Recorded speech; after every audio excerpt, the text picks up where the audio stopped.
All right. Yeah, so hi everyone, welcome to SURG Spring 2021 Research Symposium. It's really great to see all of you here today, and thank you all so much for coming. Today we'll be showcasing and presenting all of the projects that our amazing student researchers have been working on for the past semester. Here's sort of like the schedule of events for today's event. I'll be starting off with a quick introduction about SURG, the UN SDGs, and the 4 projects that we've been working on throughout the semester. And then I'll hand it off to the research committees to present their own work and their findings. We have about 15 minutes allocated for each team. And that includes both their presentation as well as a Q&A. So if you do have a question in mind during a presentation, feel free to post directly in the chat or private message me through Zoom. Before we get started, before we get too far into the event, I just wanted to take some time to introduce myself as well as the amazing research committee leads who have been absolutely phenomenal in designing their own research projects and leading their teams throughout the semester. So first of all, hi everyone, I'm Kung. I'm the research facilitator for SURG. And what that means is I'm basically the supervisor, the one sort of in the background, making sure that all of the research committees are doing well, making sure that they have all of the resources that they need, and overall just making sure that SURG as an organization runs as smoothly as possible. With that, I'll hand it off to Varsha. Hi, I'm Barsha. I use the she series for my pronouns, and I am the committee lead for the environmental justice group, where we were looking at how to center EJ in our sustainability report. Hi everyone, my name is Rohit. I use the he series pronouns. I am the committee lead for the Wildfires group. Hi everyone, I'm Brittany and I'm the co-lead for the Microplastics research group, and I'll pass it on to Sarah. Hi, yeah, I'm Sarah. I use the she series and I'm the other co-lead on the Microplastics team. Hi everyone, I'm Annie. I also use the she series and I was the co-lead for the transportation committee. Hi everyone, thanks for coming today. I'm Brianna and I also use the she series and I'm the co-lead of the transportation committee. All right, thank you all so much. So for those of you who might not be familiar with SURG, we're also known as the SDG Undergraduate Research Group. We're an undergraduate-led research group affiliated with the UC Berkeley Office of Sustainability and motivated by achieving the UN Sustainable Development Goals. Each academic semester, SURG is divided into several committees, each addressing one or more topics of sustainability regarding the UC Berkeley campus as well as the surrounding community. And students work with mentors, either UC Berkeley faculty or industry professionals, on projects that support, inform, and advocate for the progress of the UN SDGs and sustainability action both on and off campus. So what are the SDGs, right? The UN Sustainable Development Goals, also known as the Global Goals, were adopted by all UN member states in 2015 as a sort of universal call to action to end poverty, protect the planet, and ensure that all people enjoy peace and prosperity by 2030. The 17 SDGs are all integrated, right? And that is, they recognize that action in one area will affect outcomes in others, and that development and progress must be balanced with social, economic, and environmental sustainability. Our 4 research committees this semester are our Wildfires Committee, which has been looking at wildfire vulnerability in the San Francisco Bay Area, our Environmental Justice Team, which has been centering environmental justice within UC Berkeley's Sustainability Report, the Microplastics Team, which who have been looking at microplastics in the Bay Area and their effect on sea life and human health, and our Transportation Committee, who has been analyzing the intersection between transportation justice and sustainability in the San Francisco Bay Area. So that's all from me for right now. Without further ado, I'll pass it on to our wildfires team. Great. Okay.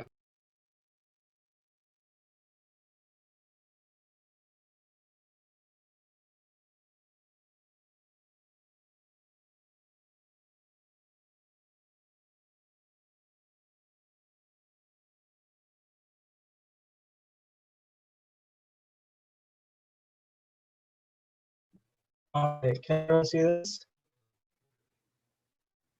Okay, cool. So we are going to get started with our wildfires team and do a quick introduction. So my name is Rohit. I'm a sophomore. I'm Emma. I'm also a sophomore. I'm Amit. I'm also a sophomore.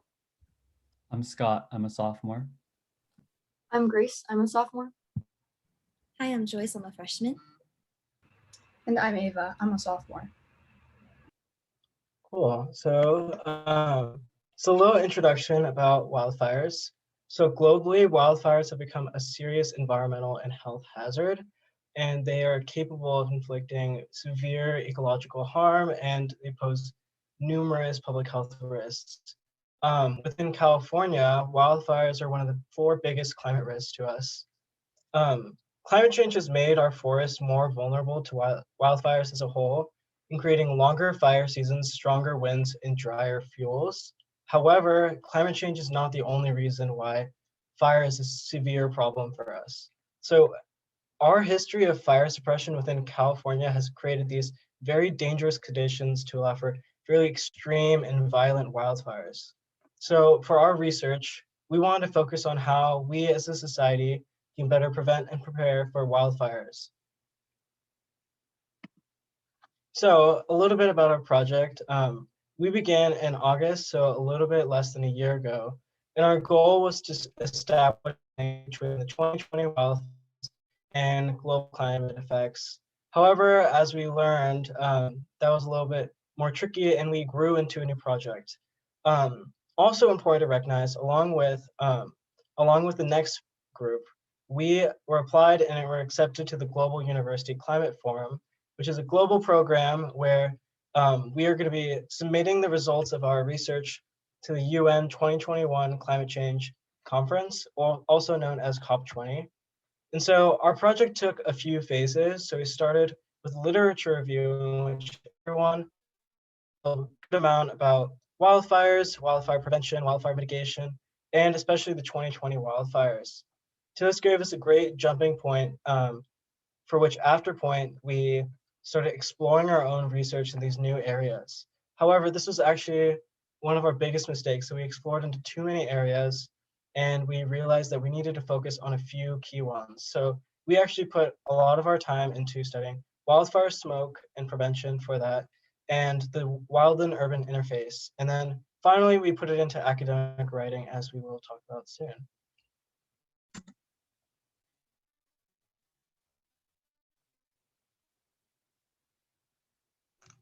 So before we discuss further into these 2 topics, we wanted to briefly introduce the sustainability development goals that were most relevant to our papers. I'll start at the top of the slide and move clockwise.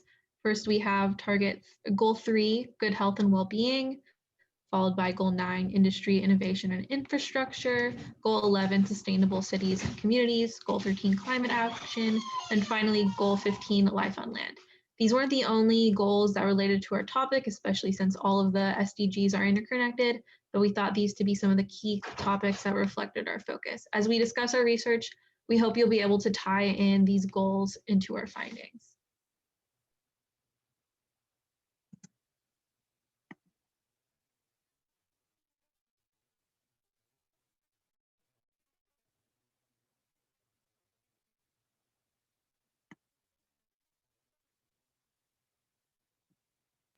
Okay, so welcome to the Wildland Urban Interface portion of our research project. We are really excited to share with you what we've been working on for the past 2 semesters.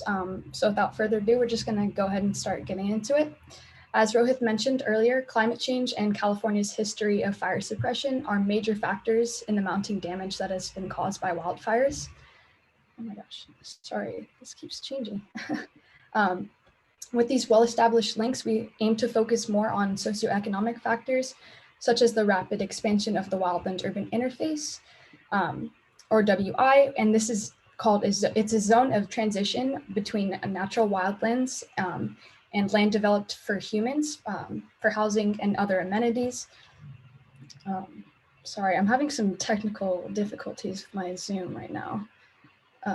Keeps kicking me off. I apologize.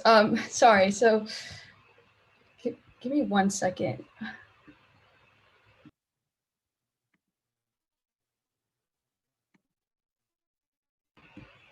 Okay, I think that should be okay. Can everyone hear me okay? Yes. Yeah, okay, so as I was saying, the wildland urban interface is a zone of transition between natural wildlands and land developed by humans for housing and other amenities, and is further subdivided into two subtypes, intermix and interface, which I hope you can see in the visuals here. We depict the difference. According to a study from the Silvis Lab at the University of Madison, Wisconsin, the WI is the fastest growing land use type across the US, and state-by-state mapping has also shown significant increases in the state of California. So these trends are pretty alarming, as the proximity of WI zones to flammable vegetation, higher ignition rates from human activity, and combustible fuels tend to lead to higher fire frequency and greater risk. So our goal here was to kind of tackle this, and let's go to the next slide, sorry.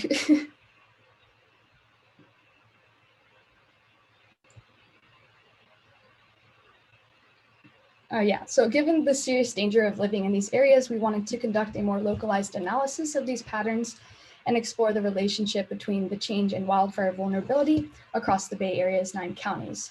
In order to do so, we relied upon 3 main geospatial data sets, the first being Silvis Lab WI maps for the state of California, which provided really key data for our study, as well as fire hazard severity zones, which refer to the physical conditions that generate the possibility that a location will burn. These zones are located in state and local responsibility areas where CAL FIRE or local fire departments are responsible for fire protection.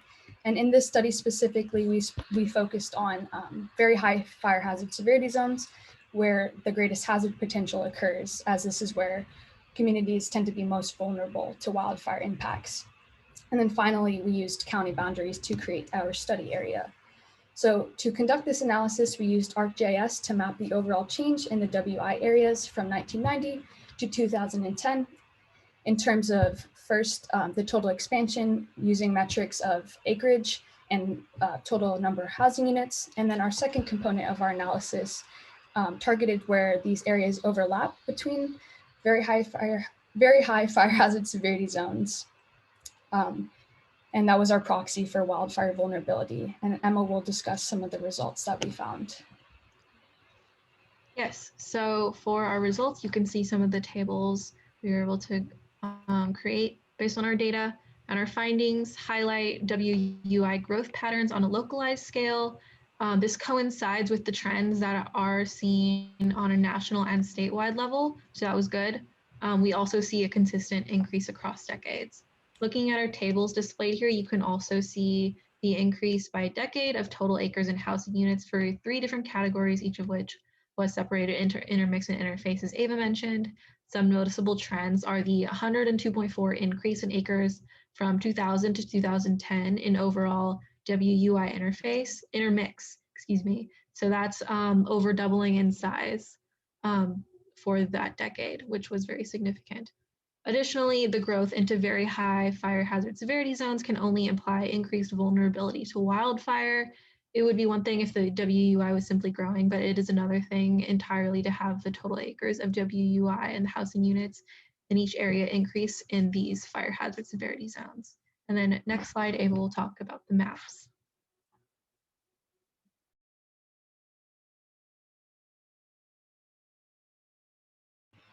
Yeah, so here are the maps that we created.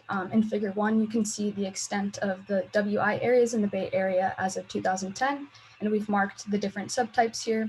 So hopefully you can see that. And in figure 2, we have isolated the very high fire hazard severity zones and also noted where they are in local or state responsibility areas. And moving on to figure 3, this is kind of a visual representation of the second component of our analysis, in which we took the area of overlap between the expanding WI areas into these very high severity zones. So hopefully you can see that. Yeah, we'll move on to the next slide.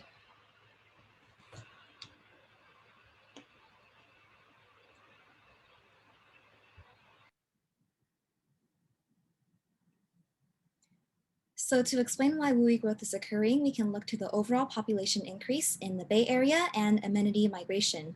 This trend explains the movement of affluent, urban, or suburban populations into rural areas for specific lifestyle amenities such as natural scenery.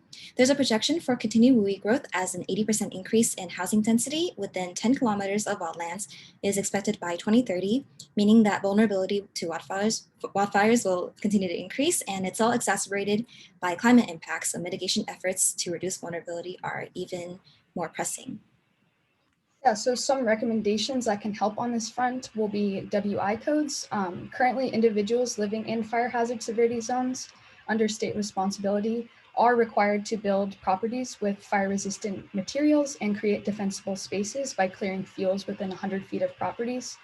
Despite having these measures in place, there is often a concerning lack of follow-through on behalf of homeowners. So with heightened wildfire vulnerability, it's going to become increasingly important to strengthen these codes and incentivize homeowners to create more resilient properties. To help on this end, organizations like fire safe councils will be essential in mobilizing residents. They offer invaluable educational materials about fire risk and how to create these defensible spaces and hardened homes that are going to be prepared for wildfire events. So thankfully, many have already been created across the Bay Area, but moving forward, these councils need to push homeowners to pursue more aggressive and consistent fuel management on their properties. Next slide, please. So prescribed burns and mechanical thinning are important in dealing with the present imbalance in California's fire season. However, widespread use of prescribed fires is often met with resistance due to legal, economic, and sometimes geographical impediments. Landowners and forest managers should understand that every treatment plan would differ depending on the specific location of each treatment area. And in the past and currently, Indigenous communities manage California's ecosystems through traditional ecological knowledge, or TEK. As part of TEK practices, cultural burning is conducted in more patch-like approaches compared to large-scale industrial burns, and it often revitalizes a specific plant resource. Suggestions for increasing tribal participation and knowledge in wildland fire management in the Bay Area include hosting annual tribal government to federal government consultation summits, and such frequent meetings have resulted in signed agreements or memorandums of understanding between, for example, the U.S. Forest Service and the Karuk tribe of Northwestern California, which help them establish positions and roles in fire management interactions. Making sure that managing forests is a collaborative effort, especially among academia, is important. Recommendations include ensuring fire ecology courses and research opportunities at UC Berkeley promote student involvement in cultural burns, similar to what Ron Good, the tribal chair for the North Fork Mono tribe, is doing here with UC Davis's Indigenous fire workshops. WUI firefighter safety is an alarming issue as well. In the last quarter century, the greatest single event losses of life among wildland firefighters have been crews in the WUI. Hence, there should be assessments of conventional structural firefighting tactics and their relevance to the specific structures at the WUI buildings. And funding for prescribed fires may also be a problem, as we discussed, since suppression has historically diverted federal funding from pre-fire mitigation techniques that we talked about here. And the public should constantly pressure legislators to address California wildfire prevention, regardless of the fluctuating severity of every fire, because vulnerability overall is definitely increasing. Next slide.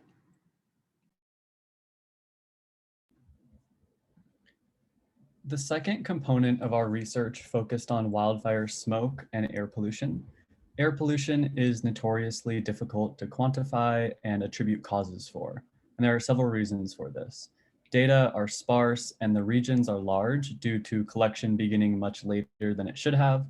For example, in the San Francisco Bay Area, data collection for a specific type of particulate matter, PM 2.5, began around 1999. In addition, smoke moves in the air in ways that we have not measured. So it is impossible for us to know whether the source of air pollution directly comes from the area where air quality is collected. So in this research, we looked at PM 2.5 air quality index data from 1999 to 2020 from all 9 San Francisco Bay Area counties to try and see how wildfires affected PM 2.5 levels in recent years. PM 2.5 particles are known to have detrimental health effects, especially on children, the elderly, and those with pre-existing health conditions. One key aspect of our data analysis is dividing the year into a wildfire and a non-wildfire season, and comparing those air qualities to try to separate periods of time when wildfires are frequent compared to when they are not as prevalent. Next slide, please.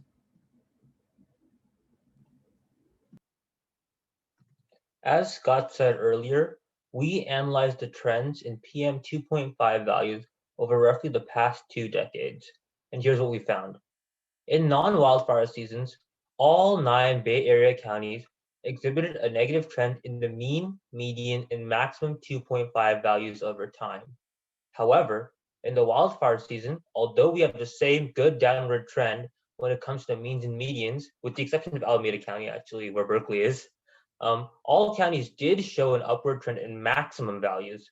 Additionally, over the years, the difference between the maximums of the fire and non-fire seasons, that is the highest AQI in the fire season minus the highest AQI in non-fire season, is steadily increasing over time. 2020 in particular is a horrible year for fire season smoke and is an outlier in all of the counties. And we hypothesize that this is due to the horrible fire seasons we just had last year. Next slide, please. Our data analysis showed that while PM 2.5 AQI is generally decreasing year by year, there has been an increase in extreme events across the Bay Area. Wildfire, air pollution, despite often being sporadic, is still a threat to public health, as many studies show that even short-term exposure to high levels of pollution can lead to adverse health effects. Like I said earlier, this is especially true for many people with respiratory-related pre-existing conditions, elderly individuals, and children. More area-specific data needs to be collected and made publicly available. We recommend the use of low-cost air quality sensors indoors to monitor air quality. We also recommend the implementation of air quality filtration systems in older buildings that lack them. This is the case for many of the dorms at UC Berkeley. Next slide, please. So the next steps of our project are focused on acting on the results of our research. As Rohit mentioned, our project has grown a lot since we started, and as we continued, it took a stronger academic shift than we were expecting. So based on the results of our research, we will be advocating for better wildlife resilience at Berkeley. In the fall, all the UCs are holding climate resilience workshops, and for Berkeley's workshops, we have been invited to speak on wildfire resilience. One of the big thing is smoke resilience. Berkeley is actually doing a pretty good job, and most buildings have very good filtration systems. There have been some new AQI monitors installed to keep an eye on the air quality on campus.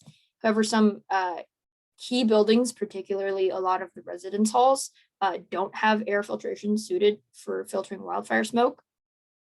And this area has a lot of work to be done, considering a lot of students will spend most of their time in the dorms during high smoke events.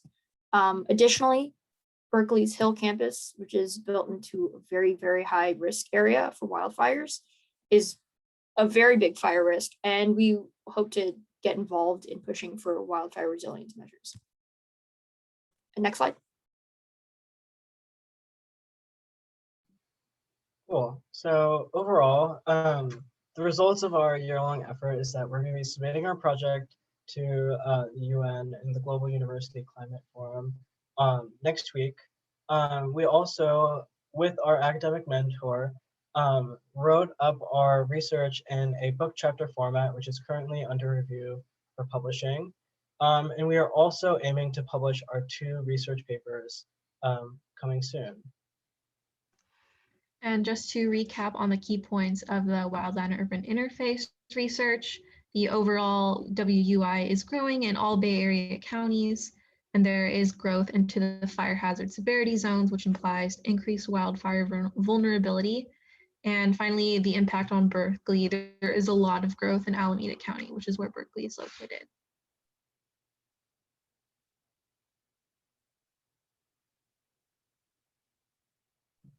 All right, thank you so much to the Wildfires team for an amazing presentation. There are a few questions in the comments in the chat, so I'll just read them out right now. So the first question is, are Indigenous peoples getting the safety that they need from the fires?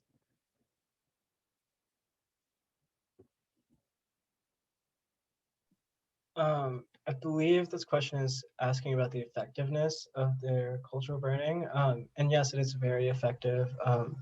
And that's why we really want to emphasize utilizing their knowledge. Does anyone want to add anything? I'm not sure. I think my sister asked this question. We actually were doing some work on vulnerable communities, but it was a little bit challenging to fit in with the time we had left. But I think that is definitely an area that we can continue working on, targeting the effects and the impacts on communities who would be facing most vulnerability. So definitely an area for more research going forward. All right, the next question is, are there moves to increase urban density instead of increasing the fragmenting WUI development in the hills? And could making cities safer decrease the amount of rich people that move to the cities?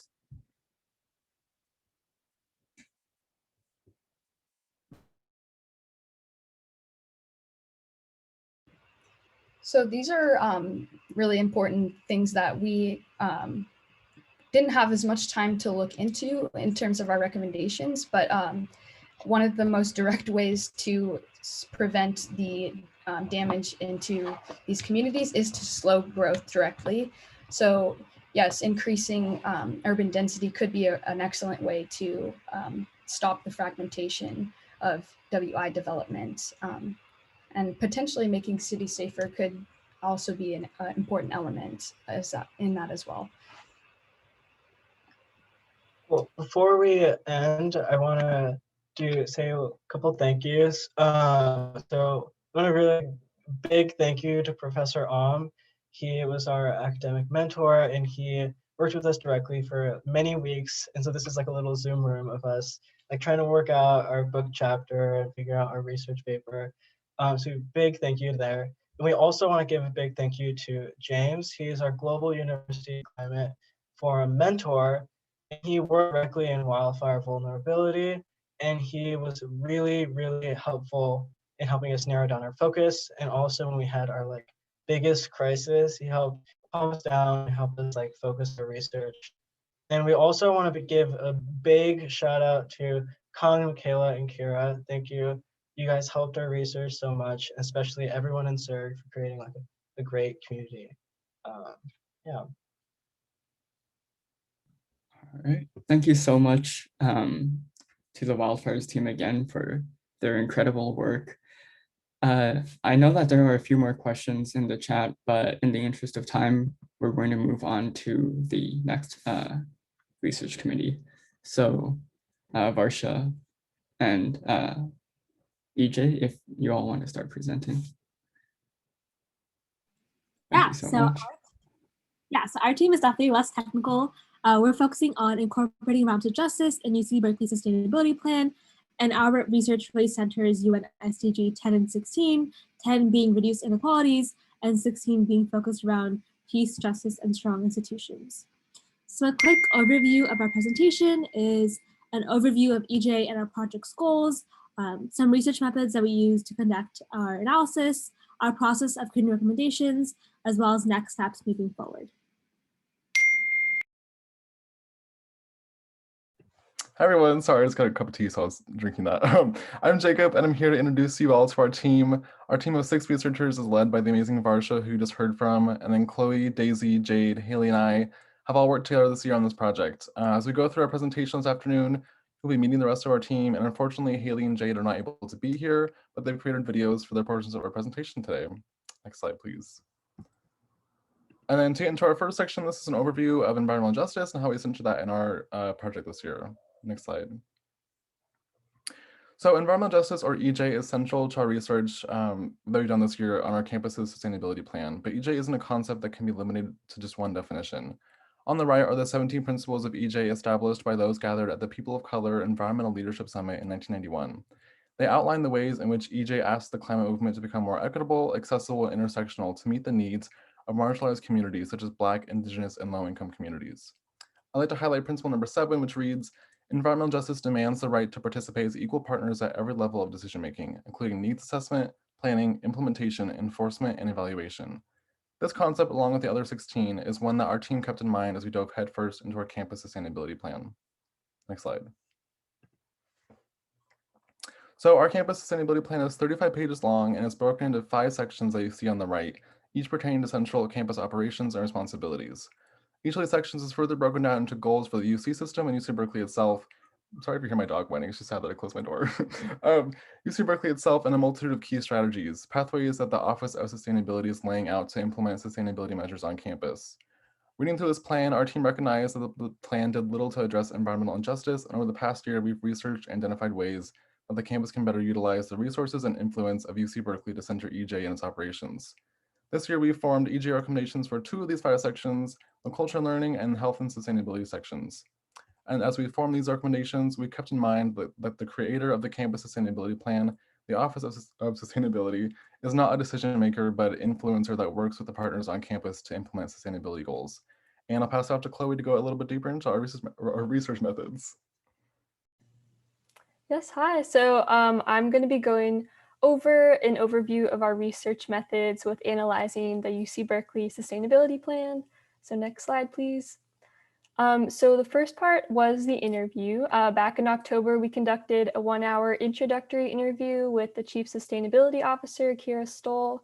And we did this because we wanted to develop a stronger understanding of the sustainability report. So she gave us a brief presentation and we asked follow-up questions like, what is the best way for us to propose recommendations? And are there any sections we should focus on? Is there anyone we can collaborate with? So the answers that we received were very valuable, and we had follow-up meetings with Kira in January and March of this year. And our team gave her updates with where we were at in terms of recommendations and gathered feedback there as well. So ultimately, these meetings allowed us to develop a stronger understanding of our campus's current sustainability goals, so we know how to move forward. And the second part was analyzing the sustainability plan. So our process for reviewing the plan was we split it up into sections and first read through it together as a group to get a more broad understanding. And then we analyzed it individually to focus on how the goals could better include environmental justice. So at the beginning of this process, we created a pluses and deltas chart, which highlighted both sections we thought were great, like the campus's commitment to environmental justice, and the sections we thought that could use improvement, like where we could bring in more partnerships and organizations and specific steps that could be taken to reach these goals. So this gave us a strong foundation for evaluating goals and strategies. And overall, we took a lot away from both our interviews with Kira and analyzing the UC Berkeley Sustainability Plan. And these were really 2 crucial steps that helped us move forward in creating our recommendations. So I'm going to pass it off to Jade now.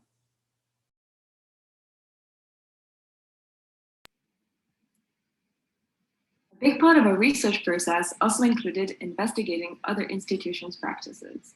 Let's first talk about how we proceeded.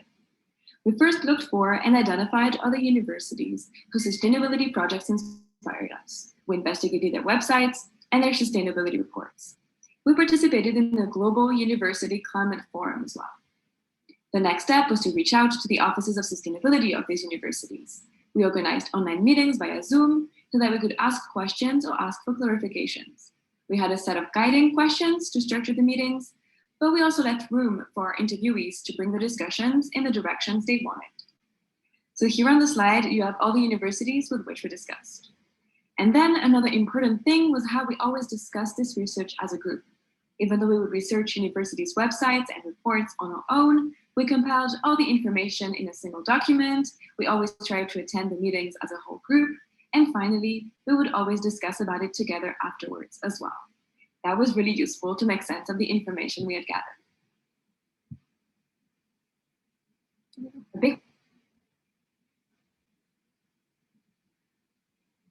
Let's now talk about our findings.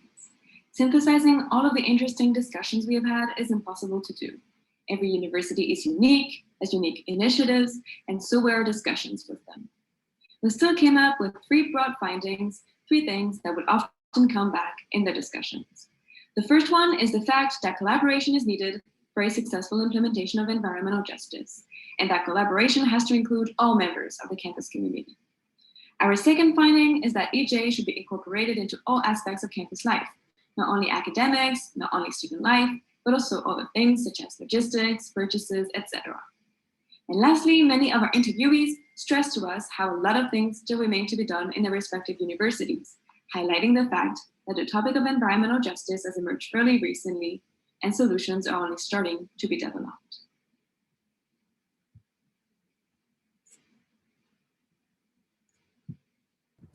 Hi, I'm Daisy, and I will be talking about our process of creating our recommendations. Next slide, please. So there were many steps that took place as we created our recommendations, and we began with analyzing UC Berkeley's climate sustainability plan, then drafting recommendations and receiving mentor feedback, and finally peer reviewing and finalizing the format of our recommendations. Next slide. So we analyzed UC Berkeley's campus sustainability plan by reading through the goals and key strategies for the sections of the plan that pertain to UC Berkeley. And at the very beginning, we created a table that listed out how environmental justice has been incorporated into each goal and strategy, and also how it could be further implemented. To work more efficiently, we each took on 3 to 4 goals or strategies per week to analyze and draft out an EJ-centered recommendation for. Next slide. So we created recommendations in a paragraph format and based our recommendations on a variety of sources, including interviews with universities, other campus resources, and online research. Looking towards other universities' sustainability reports for inspiration, we also included the relevant UN SDGs, campus partners, and different stakeholder sections for each recommendation. And after meeting with our research committee's mentor, we added more references to other outside sources to build on our research and highlighted parts of each recommendation that we believe the UC Berkeley Office of Sustainability would be able to carry out, as you can see on the slide. Next slide.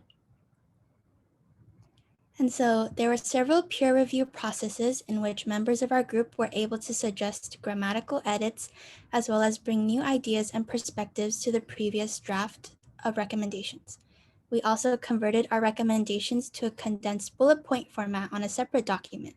That way it would be easier for readers to process our research before reading our completed paragraphs.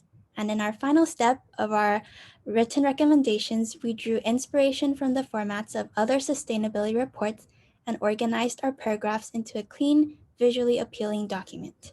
And now I will pass it on to Varsha. Yeah, so now the part a lot of you have probably been waiting for, what do our actual recommendations look like?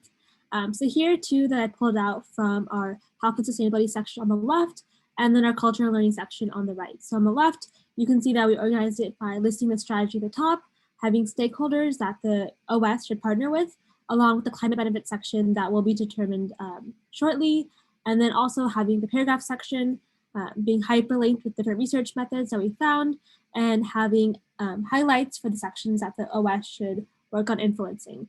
So for the example on the left, we talked about the importance of setting sustainable standards and health standards for the Basic Needs Center and the food pantry at UC Berkeley, as well as having a third-party certified requirement at the food pantry.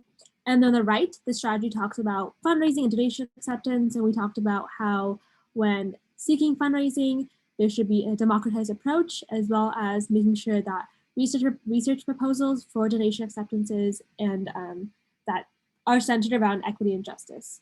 And these are just a few of the many sections that we wrote recommendations on. And for more information on this, I have linked in the chat our cultural learning section, the health and sustainability section, and then our final research report to review. And then I will pass it on to Haley for our next steps.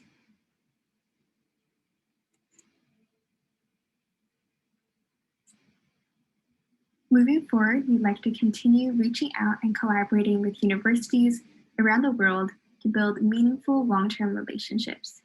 At each of our past meetings, we have had the opportunity to discover creative and innovative ways in which institutions tackle the environmental challenges present in their respective campuses. Furthermore, while we have completed the culture and learning and health and sustainability sections, there remains to be 3 areas where research needs to be done: the built and natural environment, sustainable services, and climate and resiliency. By conducting research in all these areas, we hope to see UC Berkeley's STARS rating improve from gold to platinum. Lastly, as environmental justice is still an emerging topic in the field of sustainability, we wish to continue raising awareness on this issue and partner with different on-campus organizations and student groups to strengthen our outreach across the local community. This research project is only the start to integrating environmental justice into UC Berkeley's sustainability efforts. And we hope that our work will provide a strong foundation for further discussion on this topic.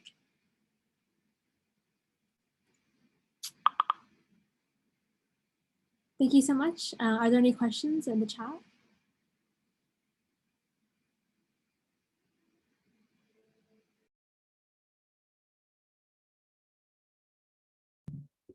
Yeah, if you have any questions, feel free to post them in the chat, and the environmental justice team will get back to you. Oh, one question from Kira. Can you share some of your highlights? Can you share some highlights from your research of other universities?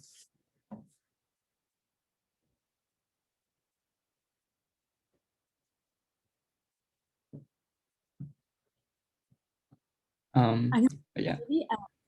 So we can start off with, I think the University of British Columbia had a really excellent focus on Indigenous, incorporating Indigenous culture into their sustainability reports. So they had a lot of meetings with their local Indigenous groups and really made sure to center that in their sustainability report, as well as they had a really cool steering committee that was like 4-4-4-4 representations, having equal like students, faculty, administration, and community members on their decision-making board. So it's really cool to see how democratized their approach to sustainability decision-making was.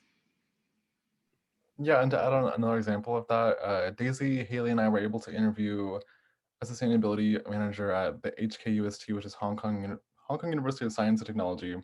And their approach to sustainability is so interesting because it's really job-centered. Their whole campus is like set up to get people into jobs as soon as they graduate. So they really try to incorporate sustainability as like an asset to any application they'll be applying to, so that they can like show that they're familiar with like a new set of like ideas pertaining to like something that doesn't seem related to sustainability, like engineering or something like that, you know. It was really awesome. Yeah. Yeah. For the other questions, the environmental justice team, I would really much appreciate it if you could just reply in the chat. We'll be moving on to the microplastics team.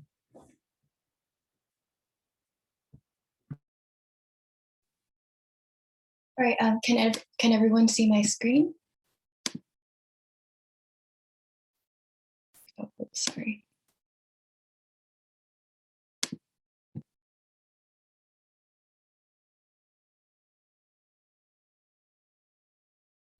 All right, so now we'll be moving on to the microplastics portion of the research symposium. Right now we'll be doing some quick introductions. So I'm Brittany, my pronouns are she, her, and I'm a freshman studying environmental science.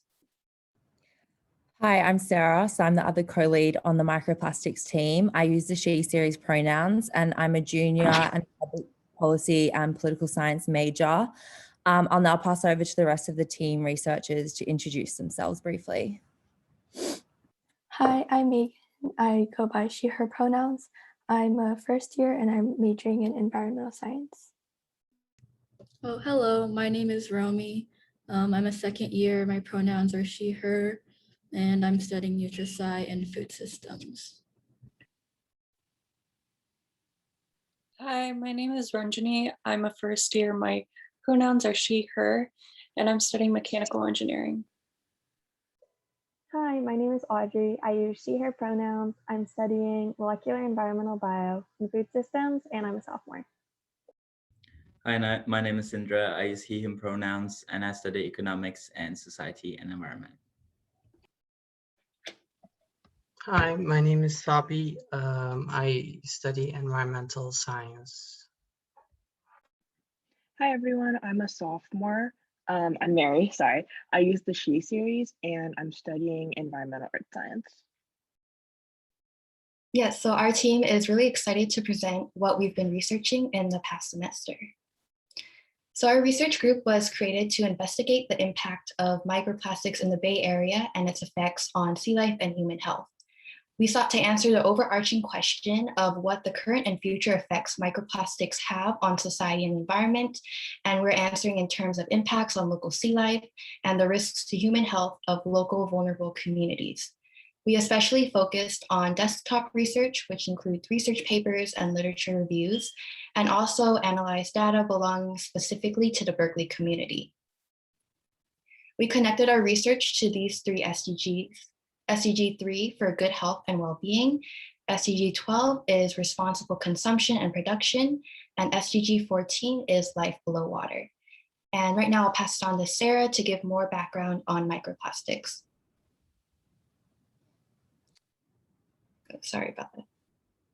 So our oceans are now home to over 5.2 trillion pieces of macro and microplastics, and every day this number increases by 8 million. This is likely to have catastrophic effects on both human and sea life if left unchecked in our waterways. By definition, microplastics are tiny particles less than 5 millimeters in diameter or smaller than a standard pearl. There are two different categories of microplastics, primary and secondary. Primary microplastics are tiny particles that result from commercial use, such as microbeads found in cosmetic products or microfibers from fishing nets and clothing, for example, like nylon. They enter into the environment through many different avenues, such as personal care products being washed into the wastewater system from households and unintentional loss from product manufacturing in commercial use. Secondary microplastics form when larger macroplastics break down from sunlight exposure and wind abrasion in the ocean.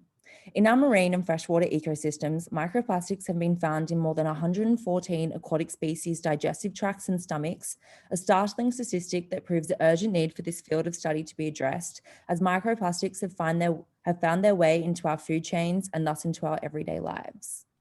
I'll now pass over to Megan to go over transportation of microplastics. Yeah, so within sea life, we focused on how microplastics are transported and distributed, as well as the impacts it has on our marine ecosystems. Looking at the San Francisco Bay specifically, the main hydrodynamics that characterize the bay is the estuarine circulation between the freshwater and seawater currents. Freshwater enters the bay from the tributaries that make up the Sacramento and San Joaquin River Delta. These freshwater currents flow out of the bay, while saltwater from the ocean flows into the bay. According to microplastic transport research, the fate of microplastics, like how far they travel and its position in the water column, is dependent on the particle's buoyancy. By factoring in the size, the shape, and composition of particles, rising and settling velocities can be roughly estimated, which is what the San Francisco Estuary Institute has done. They have created a particle simulator based on the bay's hydrodynamics that has found the distribution of particles based on these velocities, which you can see on the left. The main conclusions from their report were that only buoyant or passive particles followed surface freshwater to exit the bay, and only some were able to travel a considerable distance past the Golden Gate Bridge. Meanwhile, denser particles with settling velocities were mostly retained in the bay and could be found in sediment. Understanding the distribution of microplastics in the water column and how it is transported could help us determine the possible effects microplastics have on sea life, like the species we see in the San Francisco Bay food web. Microplastics ingested by smaller organisms at the bottom of the food chain could cause accumulation of particles and more significant health problems for their predators. But this also may not be the case, as some research has shown how microplastics mainly remain in the stomach or guts of animals, and there isn't enough research on higher predators to make a final conclusion. The two modes of impact microplastics can have are physical from the particle itself or chemical from the additives that can leach out of the plastic. An example of a physical mode of impact would be inflammation. Studies with zebrafish and other organisms have shown intestinal scratches and inflammation due to diseases in the gut. A chemical mode of impact would be cytotoxicity. An example of this is the toxicant that leaches out of tire particles, which has been found as the cause for the increased mortality in salmon in the Pacific Northwest Seattle area. This poses a problem for Bay Area fish as well, since a large source of microplastics are tire particles, and the chemical has been detected in multiple sites in the bay. These are only two of the many health impacts microplastics have on sea life, which are also problems we may see for humans. Yeah, so next we'll be talking about the human health impacts of microplastics. Next slide, please. So here's a diagram displaying the three main known mechanisms in which microplastics can enter into our bodies. So first there is ingestion, which is simply just like consuming food or drinks that may contain microplastics in it. And there's also inhalation, so it's just breathing in something like aerosols or fertilizers, or even dust. And so during this process, the particle moves down a respiratory tract, which could eventually lead to something like dust overload or oxidative stress and toxicity, which can then, as Megan briefly mentioned, could lead to inflammatory lesions. And there's also skin contact, and this is where microplastic particles can enter the skin at an area where the skin might be weaker, or if there is a wound. Next slide, please. And so while it's known that microplastics can cause a variety of human health effects, it's still unclear whether or not it's the physical particle or the chemical or both that are causing these health effects. And so some research has shown that while microplastic particles have the ability to accumulate PCBs and other toxic chemicals, there's also some studies done on just regular plastics, where it's known that larger pieces of plastic consumed can block digestive tracts. So it's possible that the bioaccumulation of microplastics could potentially have a similar effect. Size, shape, and density of microplastics seriously matter when it comes to going inside the human body. One study showed that microplastics under 10 micrometers can accumulate in liver, kidney, and gut. And it's been seen in mice where the toxins in microplastics, like in BPA and phthalates, can change the liver functions and cause insulin resistance. These can actually cause a lot of human health problems, like shown in the next slide, where we can see the potential effects of microplastics. Next slide. Yeah, so a lot of microplastics can cause reproductive disorders like BPA, increased risk of tumors, endocrine disruption, obesity, and heart disease. Other potential effects caused from the toxins in microplastics can be neurodegenerative disorders, such as toxins like styrene.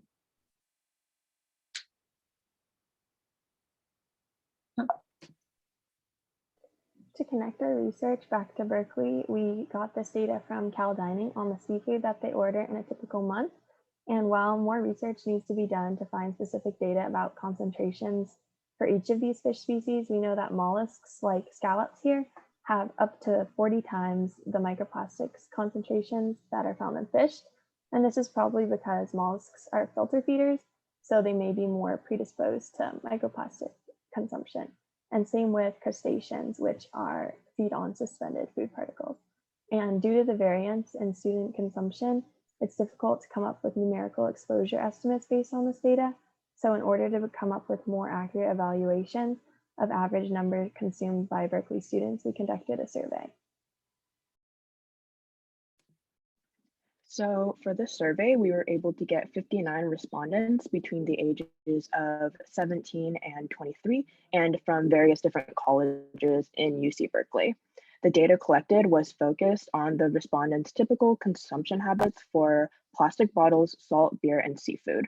So from this data, the median or the average consumption amount and the 95th percentile or the consumption amount in rare circumstances were found. These values were compared to the global median and the 95th percentile values for these different media. We found that all Berkeley consumption values were distinct from global values. We also found that on average, Berkeley students consume about 57 microplastic particles per day on average, and about 22,000 microplastic particles per day in rare circumstances. And then you can move to the next slide. Next slide, please. And then something we also tested for, which was a correlation between a respondent's concern over microplastics and their plastic bottle usage, which is the graph shown on the slide, but we found no statistically significant results. Overall, there are a variety of factors that can play into someone's microplastic consumption, and this Berkeley survey was just a small snippet of the bigger picture. Something we'd like to note is that environmental justice aspects definitely play a factor in anyone's microplastic consumption, so I'll pass it over to the EJ team to discuss that further. So first, I looked at a research conducted by Dr. Sherry Mason, and they found that 93% of total 259 total bottles showed some type of microplastic contamination, and where two different bottles were where two different bottles of the same brand was researched, the one that was in plastic packaging showed significantly more microplastic contamination. So next slide, please. So that means that there's something going wrong in the packaging process. Then I looked at tap water research conducted by the same researchers, and 81% of the 159 samples contained some anthropogenic debris. And there were approximately twice as many plastic particles within bottled water compared to tap water on average. So I decided to look at which demographics consume bottled water more. And next slide, please. I found that non-Hispanic Black and Hispanic adults had 0.44 and 0.455 times the odds of consuming tap water, and consumed less tap water than non-Hispanic white adults. And for non-Hispanic Black, Hispanic, and non-US born adults, the majority of plain water intake came from bottled water, whereas for non-Hispanic white, non-Hispanic Asian, and US born adults, the majority of plain water came from tap water. So next slide, please. And according to, then I looked at another research, and I found that according to it, only 5% of non-Hispanic whites perceive that their water source is unsafe, in contrast to over 8% of African Americans and over 16% of Hispanics. However, while more Hispanic households perceive tap water as unsafe, avoidance of tap water is higher in African American communities relative to Hispanic communities. So they do consume bottled water more. And next slide, please.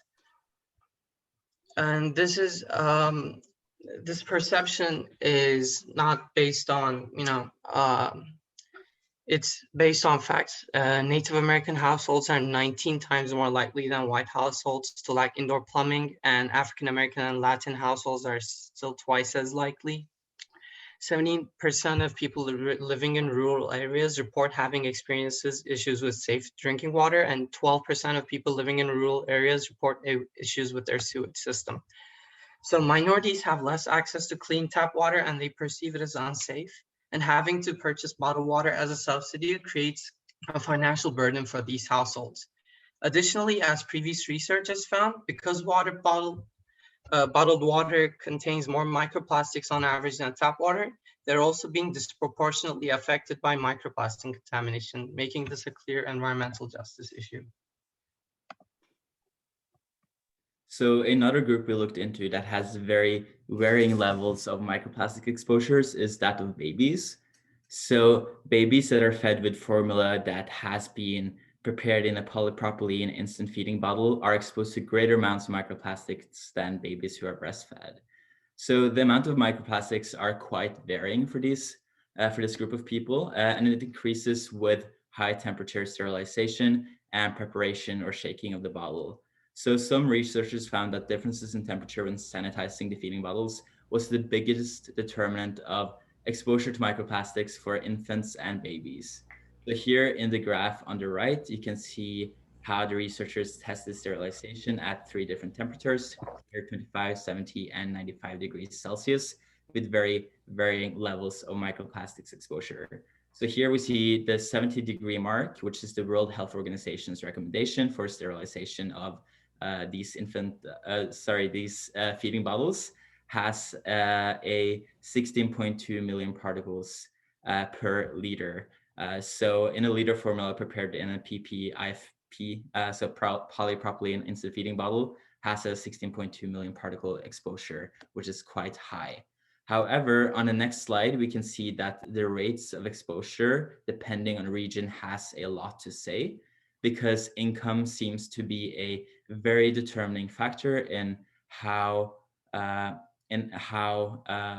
much exposure to, or how high the breastfeeding rates are, and thus how high the exposure is for infants to microplastics.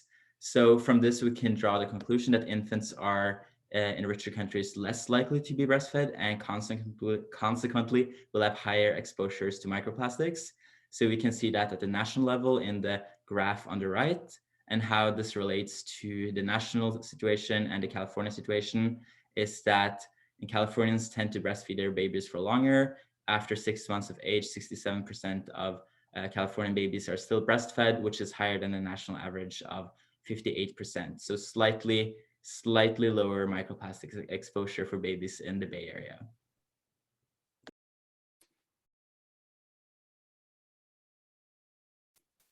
All right, so what does this mean for us? Microplastics are a large anthropogenic problem that requires a two-pronged approach. Much of the real long-term effects of microplastics are still largely unknown, as a lot of the vital research in the scientific community is still ongoing.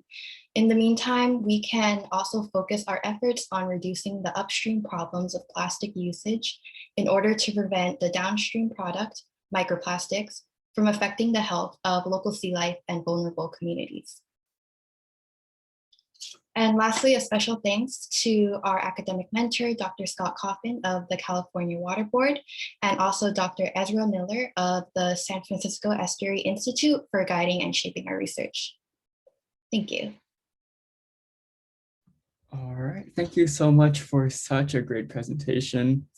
As we're running a little short on time, I ask that you answer the questions in the chat. If you could just type out your answers to the questions in the chat, that would be great. And now for our last presentation of the afternoon, our transportation team.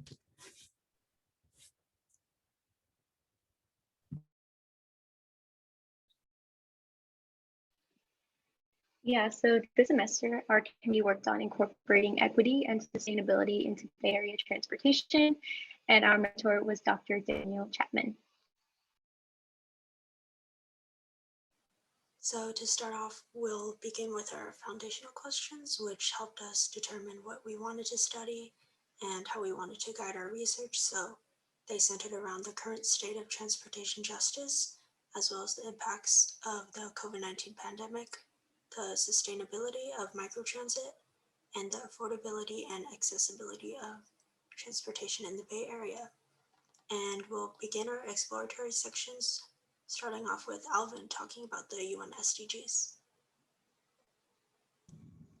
Hello, my name is Alvin, and for our overarching topic within the transportation justice, and in the Bay Area in particular, we identified 3 main SDGs: decent work and economic growth, goal 10, reduce inequalities, and goal 12, responsible consumption and production. And particularly within these 3 goals, we found that our main focus on reducing income inequalities and ensuring that employment, decent work with equal pay amongst these 3 SDGs, and we organize them into short-term and long-term visions that can hopefully correlate with the upcoming research that is being presented. And with that, I'll hand it off to Annie to talk about transportation justice in particular. Yeah, so transportation justice is the equitable distribution of outcomes, processes for decision making, the inclusion of all relevant parties in decision making, and the recognition of diverse knowledge. Transportation justice also includes the recognition of structural racism in historical and current systems, as well as the redistribution of resources, including financial resources and political power. So in terms of AC Transit is one of California's largest bus-only operators and serves a lot of low-income communities in the Bay Area. And so some stats on AC Transit riders are that 80% are people of color, 70% have an income below $30,000, and 60% are entirely transit dependent. And in the figure to the right, we can see the discriminatory funding decisions made by the Metropolitan Transportation Commission. And so here in the figure, it's broken down by public subsidy per rider per trip by transit companies. So AC Transit, BART, and Caltrain. And so BART and Caltrain serve a disproportionate percentage of white riders and have much higher subsidies given by the MTC. So the MTC has continuously chosen to underfund AC Transit, which has resulted in reduced services as well as fare hikes for those who ride AC. And so currently the 4 main obstacles to achieving transportation justice are a focus on congestion relief, emphasis on capital spending, a focus on flashing new projects, and a lack of community feedback processes. So now Brianna is going to talk more about equity in the Bay Area and transportation. Right, so to wrap up our exploratory section, we analyzed transportation equity in the Bay Area with a multifaceted lens. So first, we started off with public policy, where we focused on the major metropolitan areas within the Bay Area and how those cities have different patterns of race, different economic activities, and development that affect their transportation patterns and policies. And to sustain public transit post-COVID, we referenced SPUR's framework, which is a public policy organization, and which we found that equity and efficiency depended on adequate funding for city transportation, as well as improved walkability and mobility paired with accessibility, which is displayed in the graphic on the left, and that we'll elaborate on within our primary areas of focus. And moving on to our minority communities, the Public Policy Institute of California has found that low-income households have transportation as third in spending in their budget, which outlines its importance in getting to and from work, and also the lack of ownership and access to vehicles within minority communities. As for the transportation industry portion, we centered our research around trade-offs between physical workplace employment and cutting emissions. So we determined that instead of reducing emissions entirely, there can be commuter benefits programs offered by the employers to offer cutting single ridership and improving transit in the public area. And as to close it off with environmental impact, the intersection between transportation justice and environmentalism has largely been rooted in issues surrounding environmental injustice. So with rising concerns about the climate crisis, green infrastructure is being considered as a leading contender as how to improve transit. And now I'll pass it on to Lydia for starting off our primary areas of focus. Thank you. As we know, the transport sector has relied pretty heavily on fossil fuels. and in recent decades, this sector has accounted for approximately 40 to 65% of total greenhouse gas emissions in Silicon Valley. In 2007, fossil fuel consumption in this sector was the single largest source of the Bay Area's greenhouse gas emissions. And as shown in the figure here, in that year, all counties except for Contra Costa and Solano counties show the largest contribution from the transport sector. Next slide, please. Thank you. And to ensure that the growing transport demand can be met without the potential or the parallel increase in greenhouse gas emissions and air pollution, Plan Bay Area 2040 made large investments in transportation demand management strategies such as car sharing incentives and bicycle and pedestrian networks, and alternative fuel and vehicle strategies with a focus on EV infrastructure and incentives. And the goals are to reduce vehicle miles traveled and transportation-related emissions, and also to encourage the use of cleaner fuels. With that, I'll pass it on to Kayla. So yeah, clean renewable energy is one consideration for public transportation in the Bay Area to become more sustainable and environmentally friendly. And so we looked into BART as a case study, which is one of the most used public transportation services in the Bay Area. BART is an example that has recently switched to operating on renewable energy.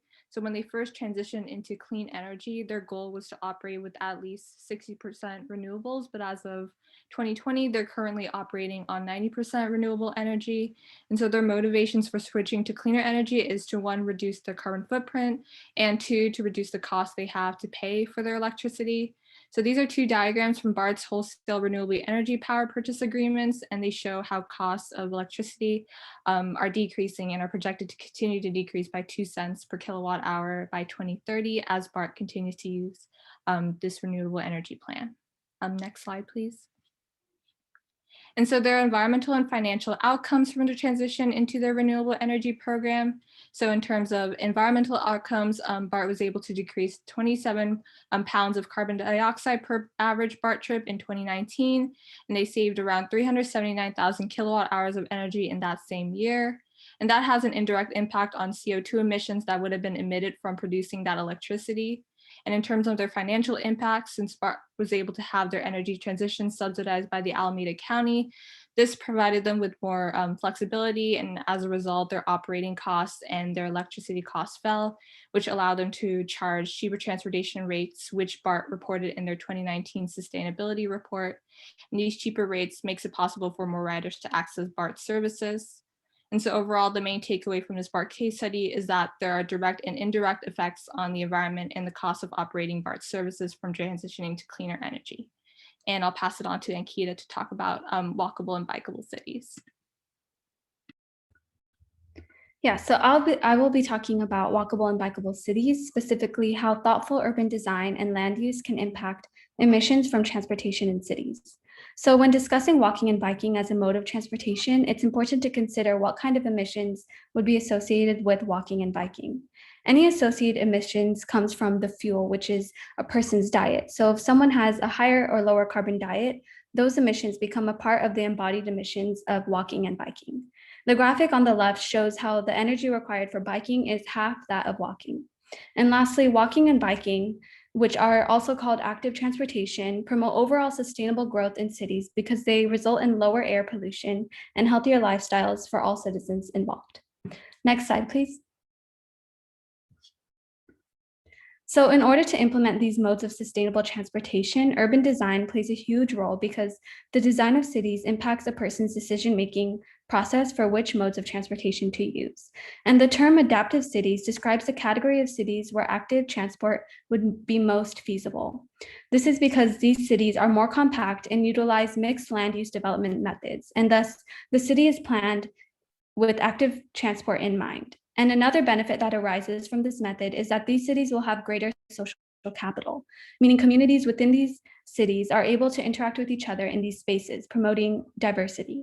And some urban design interventions that promote active transport are actions such as less car parking, grid layouts to avoid dead ends, wider pavements for pedestrian convenience, and so on.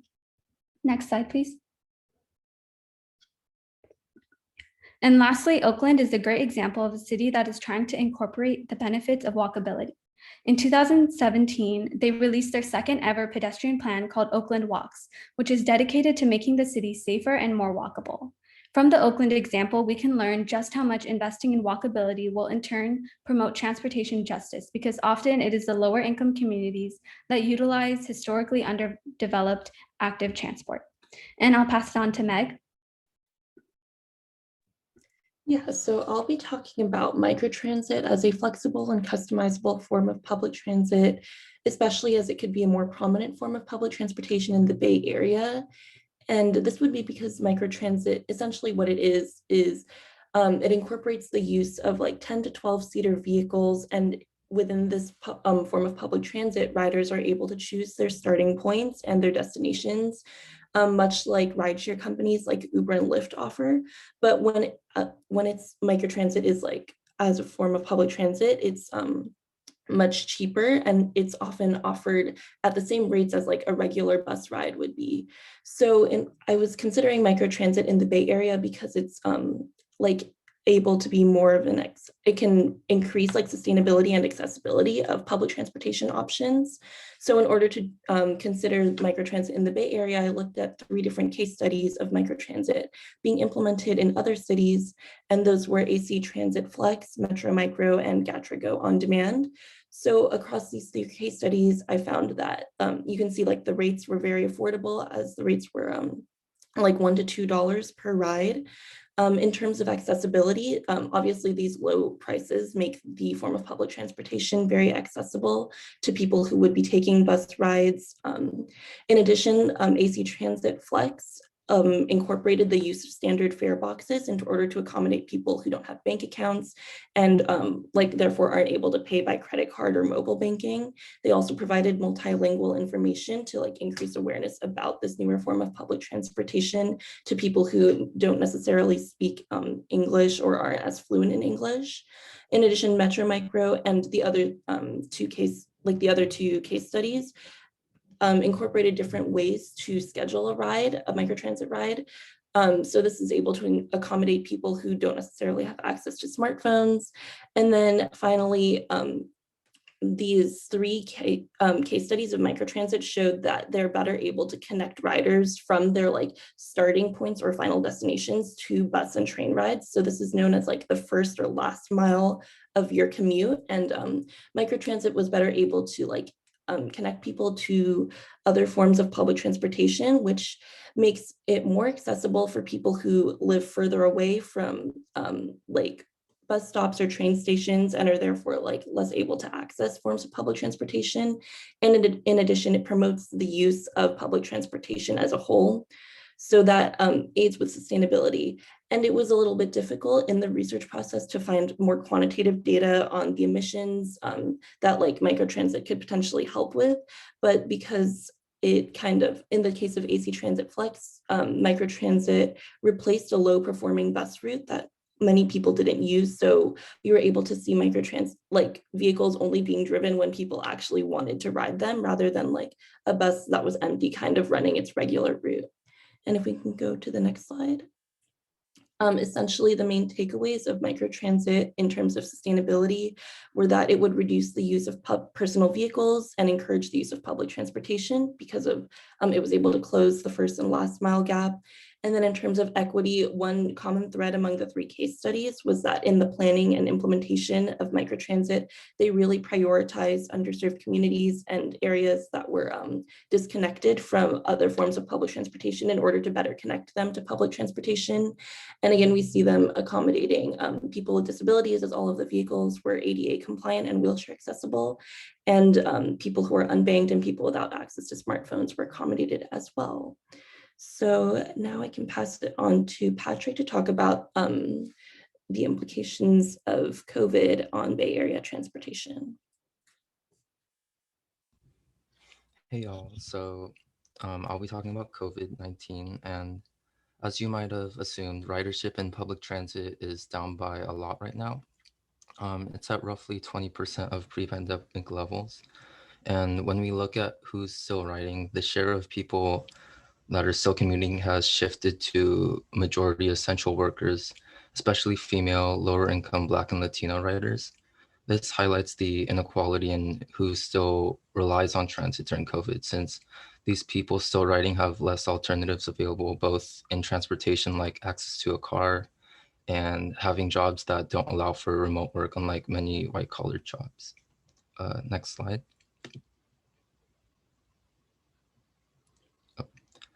And looking at future concerns, it's a bit hard to accurately estimate future predictions due to how much the COVID situation changes every month, but there are some potential trends that we can think about. First is when and whether people will go back to using transit over driving. Traffic is back to about 85% of pre-pandemic levels in the Bay Area, which is a lot higher than transit. And this is partly because many riders still believe public transit is dangerous, despite measures made like capacity limits and mask mandates, which should make transit relatively safer than some other kind of popular activities going on, like exercising indoors. And this obviously presents a lot of externalities that city planners should be worried about, like greenhouse gas emissions, traffic congestion, air pollution, etc. And another concern is when agencies can expect revenue levels to return to normal, which is largely dependent on ridership returning and how fast the economy recovers. Since the pandemic, agencies have been facing large deficits, which so far have been temporarily offset by a lot of federal aid coming from stimulus bills. But even then, there have been smaller cuts made. And looking forward, without the proper support, these agencies may not be able to fully recover. And that's it.